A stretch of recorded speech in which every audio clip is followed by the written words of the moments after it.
Assalamualaikum warahmatullahi wabarakatuh. Selamat sore, salam sejahtera untuk kita semuanya.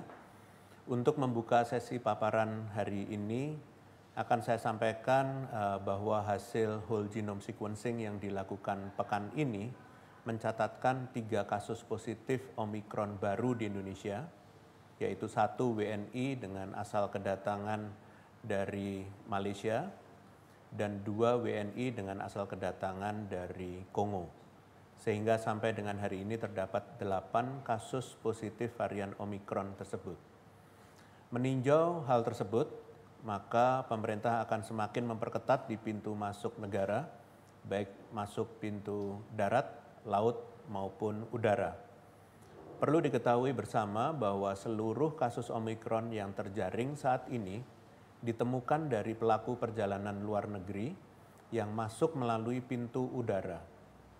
Namun pemerintah akan tetap mengetatkan upaya testing dan tracing pada seluruh pintu kedatangan, mengingat positivity rate kedatangan di pintu laut dan darat yang lebih tinggi 10 kali lipat daripada di pintu masuk udara, dengan rincian per 12 sampai dengan 18 Desember, positivity rate di pintu udara sebesar 0,48%, di pintu laut 5,41%, dan di pintu darat 1,3%. Pada hari ini saya akan menyampaikan pembelajaran dari beberapa negara terkait antisipasi penyebaran virus COVID-19, khususnya varian Omikron. Sejatinya, pencegahan penularan virus COVID-19 bukanlah upaya tunggal. Tidak ada satu pencegahan yang secara tunggal mampu meminimalkan penularan.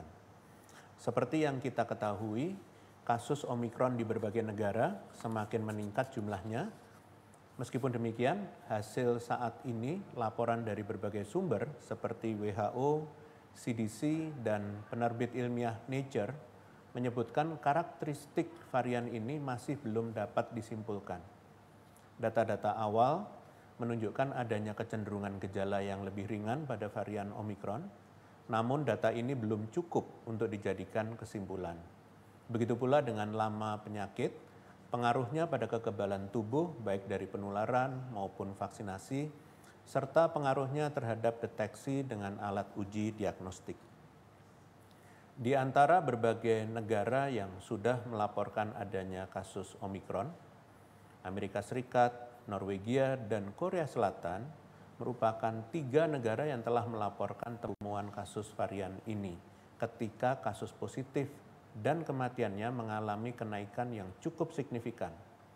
Hal yang menarik adalah di 3 negara ini, cakupan vaksinasi dosis lengkapnya telah mencapai lebih dari 60%. Namun nyatanya, kasus positif dan kematiannya tetap dapat meningkat.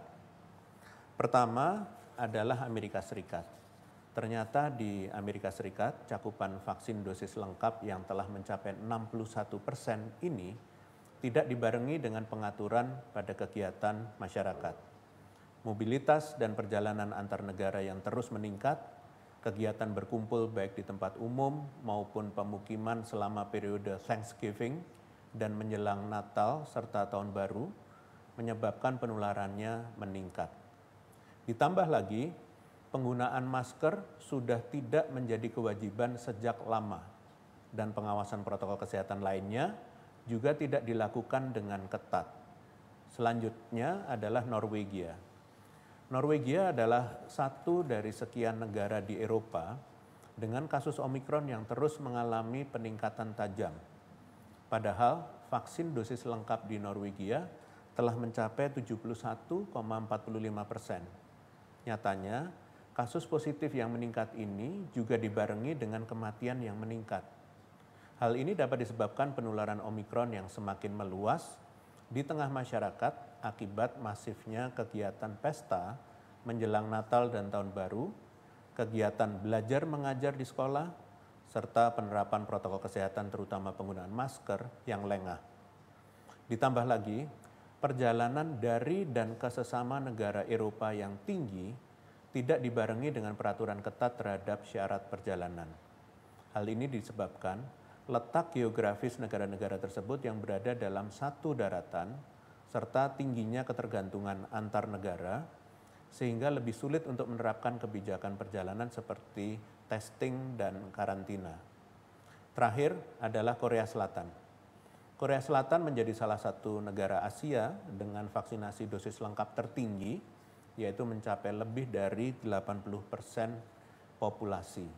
Namun, hal ini tidak menghentikan varian Omikron untuk masuk dan kasus COVID-19 untuk terus meningkat. Bahkan, tren kematian di Korea Selatan juga mengalami peningkatan. Hal ini disebabkan karena persiapan menuju endemi yang tidak dilakukan dengan baik. Penurunan kasus yang sempat terjadi di bulan Oktober dan November lalu diiringi dengan pembukaan bertahap pada aktivitas masyarakat. Namun sayangnya, implementasi protokol kesehatan lengah pada tempat umum, sementara jam operasional bar dan restoran serta tempat umum lainnya sudah tidak dibatasi. Berbeda dengan ketiga negara tersebut, dapat dikatakan kasus COVID-19 di Indonesia masih terkendali hingga saat ini. Kasus positif terus mengalami penurunan, dibarengi dengan kematian yang juga terus mengalami penurunan. Namun, cakupan vaksinasi dosis lengkap di Indonesia masih terbilang cukup rendah, yaitu masih 39% dari total populasi. Dengan adanya kondisi yang cukup mengkhawatirkan di berbagai negara lainnya, terlebih Indonesia saat ini sudah memiliki 8 kasus Omikron, maka kita perlu meningkatkan kewaspadaan dan semaksimal mungkin mencegah potensi penularan. Saat ini Indonesia tengah menerapkan kebijakan berlapis pada pelaku perjalanan internasional, serta memasifkan testing dan tracing. Namun, berkaca dari 3 negara yang saya jelaskan tadi, tampak jelas tidak ada solusi tunggal dalam mencegah penularan COVID-19. Vaksinasi yang tinggi, jika tidak dibarengi pengaturan kegiatan masyarakat, tidak akan maksimal mencegah penularan. Pun jika vaksinasi tinggi, namun masyarakatnya abai dalam mematuhi protokol kesehatan, maka tentu saja potensi penularan akan tetap meningkat. Tugas besar yang kita miliki adalah untuk menjaga agar kasus di Indonesia tidak meningkat seperti negara-negara lainnya di tengah kondisi yang cukup menantang. Kasus yang sedang stabil rendah, aktivitas masyarakat yang sudah kembali normal, serta sudah masuknya varian Omikron yang diketahui lebih cepat penularannya adalah 3 tantangan besar yang harus kita hadapi dengan strategi yang tepat. Untuk itu, kepada pemerintah daerah diminta untuk terus memonitor perkembangan kasus. Apabila menunjukkan kenaikan, mohon untuk segera ditindaklanjuti. Pengawasan protokol kesehatan juga penting untuk dilakukan baik di fasilitas umum hingga di tingkat pemukiman di desa atau kelurahan melalui Satgas Posko. Kepada masyarakat yang saat ini masih berada di Indonesia, dimohon menahan diri untuk tidak bepergian ke luar negeri apabila tidak ada keperluan mendesak. Saat ini, pemerintah telah berupaya keras mencegah menyebarnya varian Omikron yang telah terdeteksi dari pelaku perjalanan luar negeri. Namun, mengingat keterbatasan sarana, prasarana, dan sumber daya, jika kedatangan dari luar negeri terlampau besar, potensi meledaknya kasus bukan tidak mungkin terjadi. Jika mendesak untuk melakukan perjalanan, mohon untuk terus mematuhi kebijakan pelaku perjalanan luar negeri yang berlaku. Mengingat berdasarkan data awal, manifestasi klinisnya cenderung ringan dan tidak spesifik. Maka kunci mencegah masuknya lebih banyak varian Omikron adalah pelaksanaan karantina yang ketat, baik di tempat terpusat maupun yang karena kewajibannya diperbolehkan karantina mandiri, serta testing pada saat kedatangan dan di akhir masa karantina. Seluruh masyarakat juga dimohon untuk menerapkan protokol kesehatan meskipun telah divaksin lengkap dan meskipun kasus saat ini rendah. Karena potensi penularan masih ada. Memakai masker dan sebisa mungkin menjaga jarak dan menghindari kerumunan adalah kunci mencegah penularan. Jika mengalami gejala COVID-19 atau merasa tidak sehat, sebisa mungkin tidak keluar rumah dan beristirahat. Terlebih pula, meskipun kecil, peluang lolosnya orang positif untuk berkeliaran dan berkegiatan di luar rumah masih harus tetap menjadi perhatian.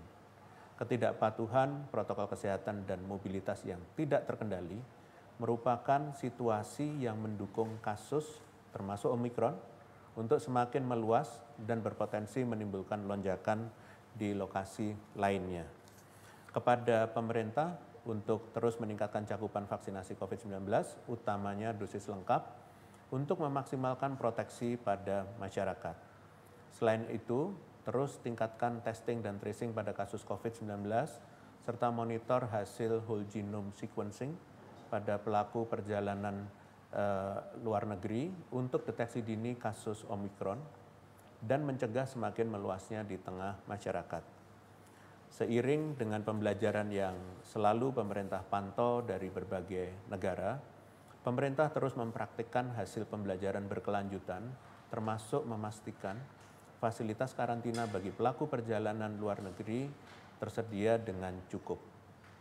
Data traffic quarantine dari Angkasa Pura II memprediksi bahwa akan terjadi kenaikan kebutuhan fasilitas karantina di atas tanggal 20 Desember 2021 dibandingkan tanggal-tanggal sebelumnya. Hal ini mengindikasikan bahwa animo masyarakat untuk melakukan perjalanan lintas negara masih tinggi, terlepas dari alasan mobilitasnya. Untuk mengakomodir kebutuhan tersebut, Satgas COVID-19 bekerja sama dengan stakeholders terkait berupaya meningkatkan ketersediaan fasilitas karantina di sekitar wilayah pintu kedatangan baik udara, laut, dan darat. Terbaru, dilakukan penambahan fasilitas karantina di DKI Jakarta sebagai salah satu pintu kedatangan internasional, yaitu di Rusun dan Mogot dan LPMP DKI Jakarta. Selain itu, untuk melihat kondisi real di lapangan, kemarin Kepala BNPB sekaligus Ketua Satgas Penanganan COVID-19 langsung menyambangi fasilitas karantina mulai dari Rusun Nagrak Cilincing, Rusun dan Mogot, dan LPMP DKI Jakarta untuk memantau kondisi terkini di fasilitas tersebut. Kedepannya, pemerintah akan terus mengawasi baik angka kapasitas dan ketersediaan karantina sekaligus standar fasilitasnya. Selain fasilitas karantina, Satgas COVID-19 juga memantau implementasi alur screening kesehatan agar dapat berjalan kondusif di lapangan. Pemantauan ini dilakukan untuk mencegah kerumunan akibat antrian panjang penumpang. Untuk itu, dipersiapkan alur khusus mobilisasi dari turun pesawat sampai menuju tempat karantina untuk menekan potensi penularan semaksimal mungkin. Hasil pantauan pagi ini menunjukkan kondisi Bandara Soekarno-Hatta cukup kondusif dan terkendali.